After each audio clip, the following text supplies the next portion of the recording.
Y'all, Jones Dairy Farm, located in Fort Atkinson, is a standout. They do premium meat manufacturing, making dry-aged bacon, naturally smoked hams and Canadian bacon, all-natural sausage, and a new no antibiotics ever chicken and pork meatballs. It's a 7th-generation family-owned and operated farm who's been making breakfast better since 1889. Learn more at jonesdairyfarm.com. That's jonesdairyfarm.com. Today on CityCast Madison. It's the Friday News Roundup, and this week I'm joined by CityCast Madison's Hayley, Sperling, and Rob Thomas. Madison area residents help Hurricane Helene relief efforts on multiple fronts. Madison City Clerk's office found a data processing error where a couple thousand folks got 2 voting ballots. And UW-Madison is holding disciplinary hearings for 2 students involved in the pro-Palestinian encampments this spring. It's Friday, October 4th. I'm Bianca Martin, and here's what Madison's talking about.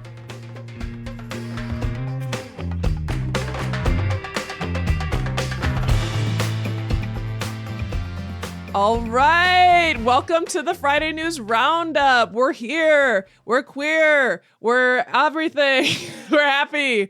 Joining me today is the leader of this here podcast, Hayley Sperling. How are you? I'm so good. We are here. And we're with Rob Thomas, our newsletter editor. How you doing, Rob?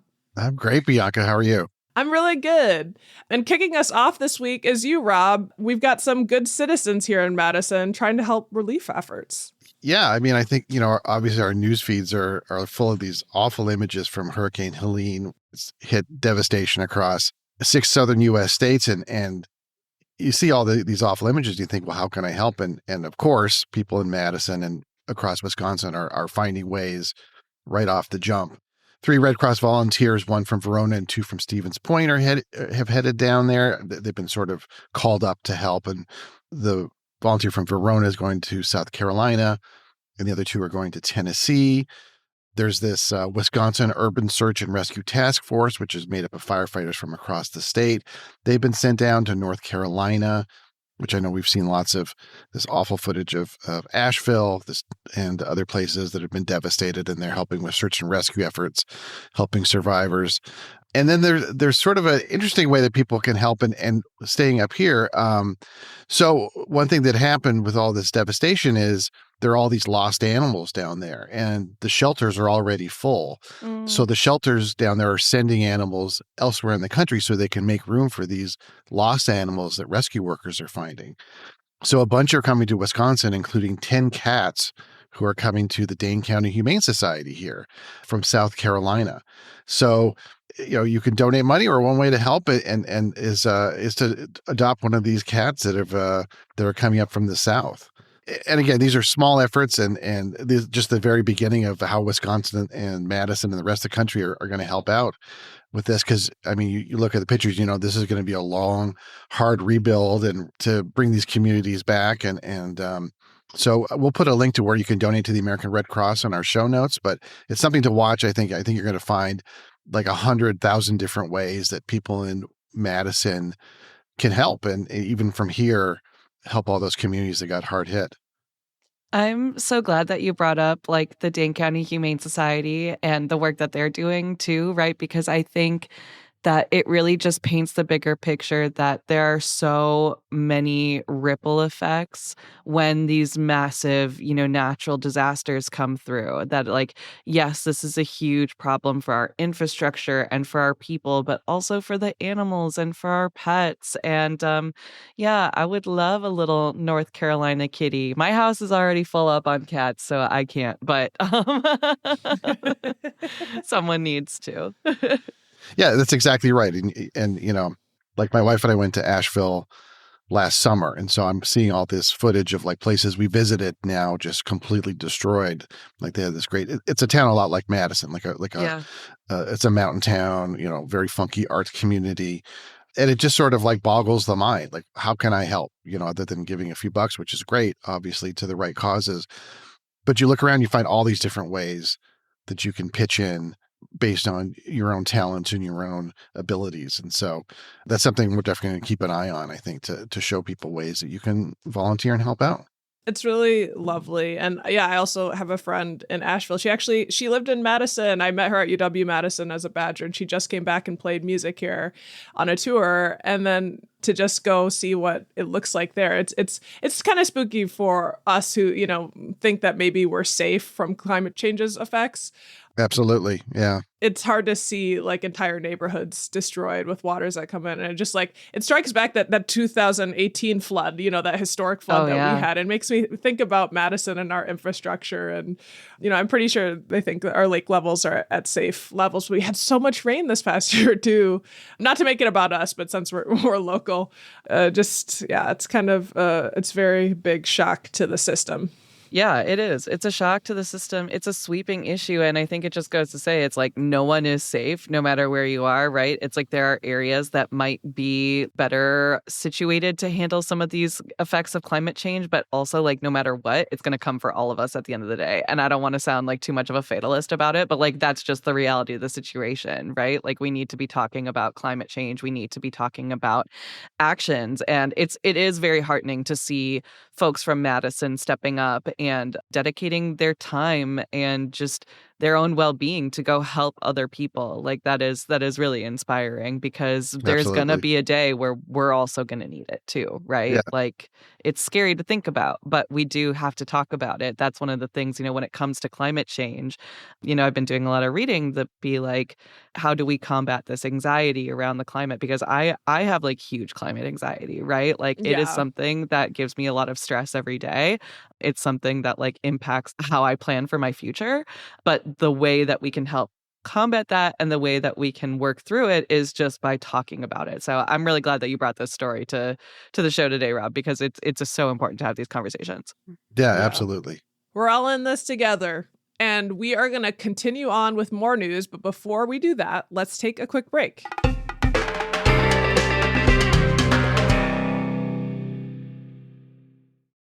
Piece by piece. Revolutionary artist Pharrell Williams invites you to Piece by Piece, a first-of-its-kind Lego movie event. What if we told my story with Lego pieces? Let's do it.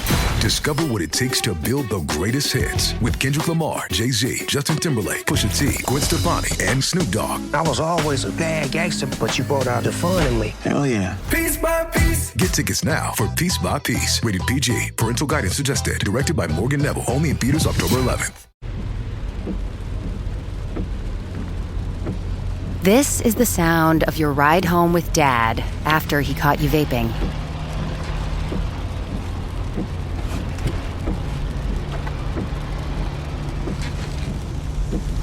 Awkward, isn't it?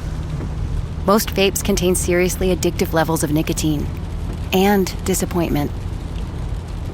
Know the real cost of vapes. Brought to you by the FDA. All right, we're back, and now we're going to be looking at voting, the other big topic that's on many folks' minds. Something went kind of awry in the Madison clerk's office. Hayley, you've got this story. Yeah, something went kind of awry. And, before kicking off this story, I just wanted to say, I really even hesitated to bring this story to the show because there is a lot of, mis and disinformation surrounding this story. And I don't want to spread any of that. Of course, that's not what we're here for. But because there are actionable items and solutions that I think we can help folks who were affected by this issue just by talking about this. And again, by bringing up the facts of what happened in this story. That's why we wanted to bring it here to the show today. So with that in mind, here's what happened. Last week, the Madison's clerk's office alerted voters to the fact that a, quote, data processing error led to roughly 2,200 absentee voters to receive 2 ballots, which is not good. According to the city, the clerk's office has been contacting voters individually to inform them of the error. cautioned them to only submit one ballot and to destroy the second one to avoid any confusion. So they sent out a letter to all the people that were affected by this. And this is also actually how the city was alerted to the error. Voters who received multiple ballots called in to let them know. So like shout out to the engaged humans who were keeping an eye out on their mail, because it's not me. It couldn't be me. But this is an issue, of course, and Wisconsin, in a state that is being closely watched for our national election, all of our elections are under such extreme scrutiny. So I kind of want to break things down and just sort of hammer out some clarity here. There are fail-safes in place to ensure that only one ballot gets counted for each voter. There are barcodes on the envelopes of the ballots, and once one is scanned, it can't be counted again. And since these were like literal duplicates, the barcodes on the ballots are identical. So even if someone mistakenly sends in both ballots, only one can be counted. And on top of that, once a ballot is scanned, the voter is marked in the poll book as having submitted an absentee ballot. So that's just kind of like another safeguard against a voter submitting a second ballot. And it's like, what are these barcodes for anyways? Well, you know how when you ask for an absentee ballot, you can track its location? It's exactly that, you know? It's another means of transparency and for people to kind of keep tabs on like, where is my vote going now? That's what that's for. And so this was an innocent error, but it has sparked, like I said, some questions of election integrity, mostly from folks on the right, but really one Republican congressman, Representative Tom Tiffany, who represents Wisconsin's 7th congressional district, which, for context, covers most of the northwestern part of the state. And he is up for re-election this November.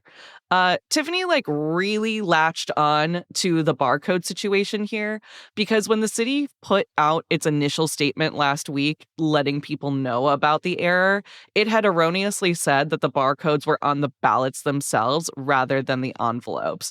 But to be fair, elections officials have come out and said that using the term ballot when actually referring to the envelope is pretty commonly done by both election workers and the public. So you can really see where we're coming from. And you can also just see where the semantics of it all is really causing so many issues. Nevertheless, Tiffany, he pressed on. He has since requested an independent third-party investigation into the matter. He also posted a statement with a list of questions for Madison's city clerk, who has replied. She posted her own statement with responses to every answer individually. And one note that she made, which I think is really important to share, is that, quote, "Our elections are conducted by humans, and occasionally human errors occur. When errors occur, we own up to them, correct them as soon as possible, and are transparent about them." So again, at the end of the day, there are real people behind all of these systems that we count on to run our elections securely. Tiffany has really pressed on, why haven't you, released the name of the person who did this, and what action is being done to hold them accountable. And I just think that if that happens, that will set such a horrible precedent for anyone who wants to work in our election systems, right? Because then you just cannot make any mistakes. You cannot have any errors, because if you do, you're going to be put on blast. And conspiracy theorists are going to come for you and try and get your job. It sets such a bad precedent. And as an employee, as someone who's just trying to do their job, I would be no, that's not it. So it's a big issue. Like I said, this has affected roughly 2,200 voters, mostly on Madison's east side, kind of in the Monona and also McFarland area. So definitely, if you're over in that area, check your mail, go online to the city clerk's office. They have instructions for you. At the end of the day, only send in one ballot. Just chop up the other one. You'll be fine. There are some important deadlines to note as we talk about voting. October 16th is the last day to register to vote by mail and online. So don't forget to register. But also, it's not the end of the world if you do miss that deadline, because Wisconsin has same-day voter registration. Yay for democracy. October 31st is the deadline to request an absentee ballot if you are a regular or permanent overseas voter. And then in-person absentee voting begins 2 weeks before Election Day, and it ends the Sunday before each election. So that's what's going on in our elections. Mark your calendars. Mark your calendars.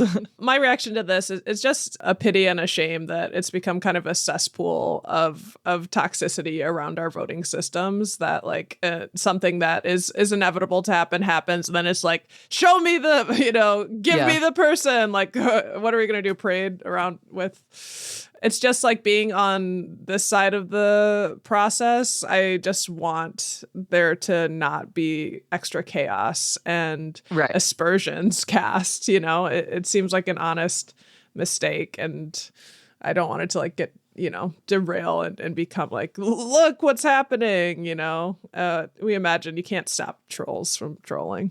No. And I think, like, for what it's worth, I think Tom Tiffany, like, he has raised some good questions, right? I think there should always be transparency in these processes, but also just like pushing harder and harder. It's not getting anyone anywhere. It's not constructive. And it's just sowing more fear in our election systems, which is not what people need.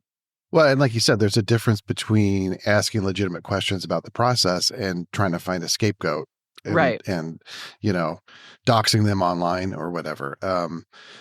I think the silver lining to this is I learned a lot more about our elections process and all the safeguards that are in place. I would not have known about this, and credit to the city clerk's office with being so transparent about it and calmly addressing all those concerns in a letter and really letting us know exactly how our votes are protected. And I think that I've read that's sort of a strategy for statewide in Wisconsin is that election officials are like radical transparency and trying to defuse and demystify a lot of the election misinformation that's out there by saying this is exactly how it happens, and you can watch and see how it happens, and we'll answer any questions you have.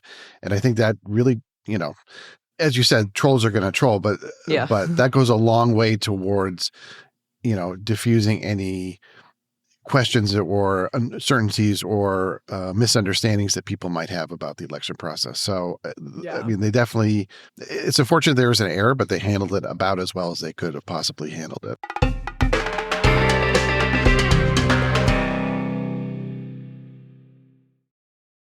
Oh, such a clutch off-season pickup, Dave. I was worried we'd bring back the same team. I meant those blackout motorized shades. Blinds.com made it crazy affordable to replace our old blinds. Hard to install? No, it's easy. I installed these and then got some for my mom. She talked to a design consultant for free and scheduled a professional measure and install. Hall of Fame son. They're the #1 online retailer of custom window coverings in the world. Blinds.com is the GOAT. Shop Blinds.com's primetime kickoff event. Save up to 50% off select styles, plus doorbusters. Rules and restrictions may apply.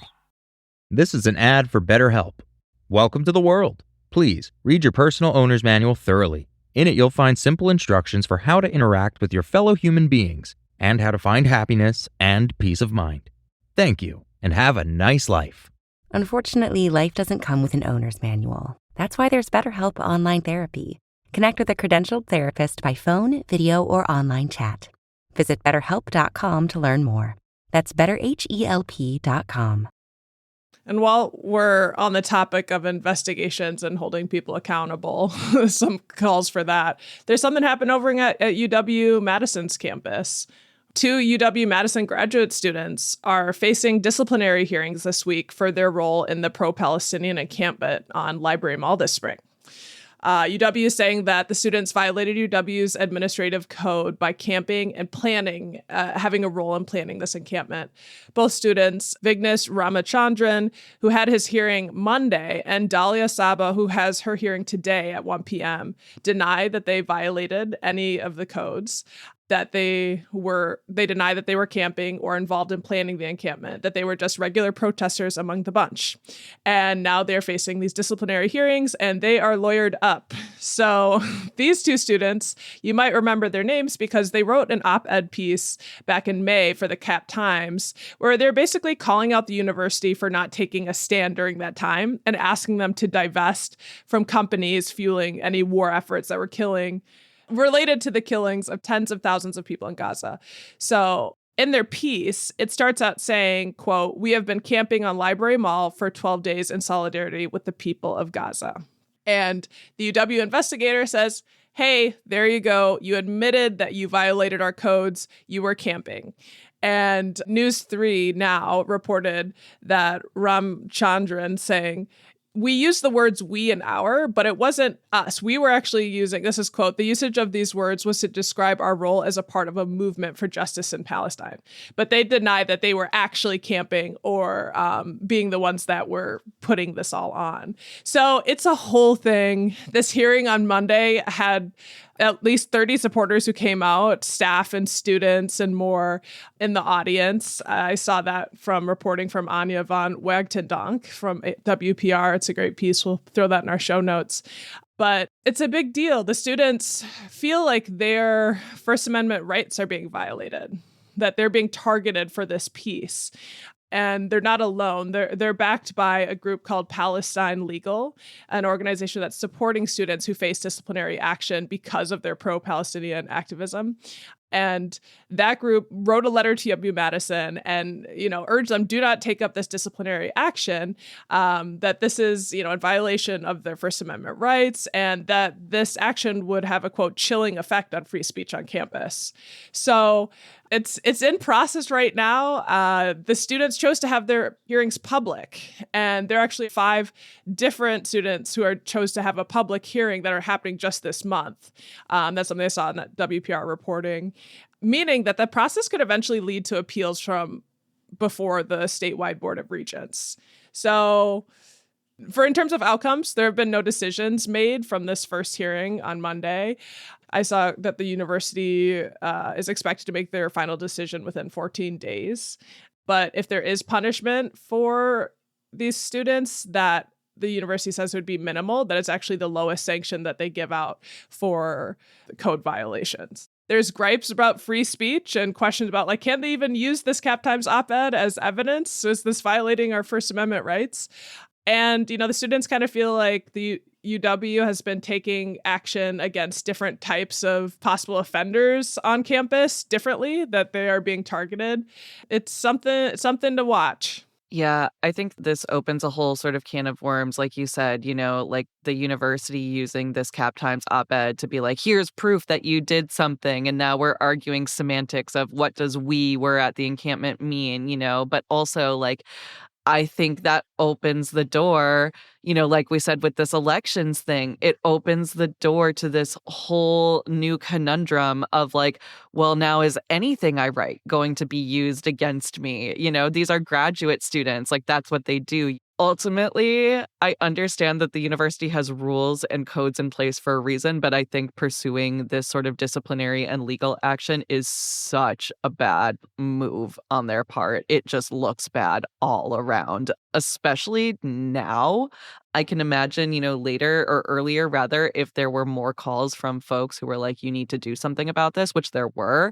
But, we're months removed from this fact. And now you're sort of tearing open this old wound and putting these students through this huge ordeal for what? And again, you're just going to reopen the door for more students to call for divestment and to call for sanctions against the university, probably, I don't think this is going to end well for UW. Yeah, that was my first question is, why are they doing this? And are they really basing this whole thing on 2 or 3 words in an editorial? It just seems very strange. And one thing I'm curious about is how statewide media organizations in Wisconsin, how have they responded, or are they going to respond? Because this does seem to touch on free speech and First Amendment rights. And if you can say I'm part of this group, and then be prosecuted for that. That seems very, as you said, a chilling effect. That it seems very odd. I feel like there's a lot of the story we don't seem to know really because on the face of it, a lot of it doesn't make sense. Yeah. Right. Like, it feels like you've got to have more evidence than them saying the we. This is that, because I often will say, like, our fire department in Madison. Like, I take out in my language. We can use language in slightly different ways. So yeah, and when you're writing an op-ed, you're like a spokesperson for a movement. You're not, rather than I don't know, I'm getting to the weeds of it, I think, but it seems strange. And again, like, why bother now in October? I'm very interested that, they're making these open hearings. I think this is definitely, like you said, Bianca, this is something to watch. And like, they want you to watch. Like, these students are saying, like, we do not want to be silent. So we'll be watching that one. And you know what else people might want to start watching? Lotto ticket numbers. Luck be a lady tonight. Hot dog. Somebody bagged a $50,000 lotto ticket from the Kwik Trip at 3401 University Avenue. 3401 University Avenue. They matched 4 of Saturday's 5 winning numbers, as well as doing the Powerball. And I had to bring this story for our kicker because I am tickled pink, because I just had a conversation with my beau last week being like, you know what, maybe we should just start doing lotto tickets. And he's very rational. And of course, I know the odds, but I'm like, I'm going to start. And he's like, okay, that's definitely going to help your finances. And then I thought to myself, you know what, I'm just going to be going to Kwik Trip, so I'm probably not going to win. Little did I know, Wisconsin lottery official. It could have been me. And Wisconsin lottery officials said that this is the 3rd ticket sold at the University Avenue Kwik Trip this year to net 50,000 in winnings or more. So scratch tickets earning 500,000 and 50,000 were sold there in June and July. Oh my God. Okay, so like from Channel 3000. I know where Bianca's getting gas from now on. Right. But now I'm like, yeah, okay. I do try to spread out the wealth and, we won't even go into that. well, now I'm like, okay, they've had 3, so it can't be that one anymore. But watch us get proved wrong. Watch it. It'll be like 5 before the end of the year. Oh my God. I'm obsessed. Well, good for whoever won. I wish it were me, but good for you. But good for you. We are rooting for the next winner. Let it be one of us. No whammies. You guys, thanks so much for rounding up the news with me this week. Hayley Sperling. Thank you. Thanks so much. And Rob Thomas. Been a pleasure. Thank you, Bianca.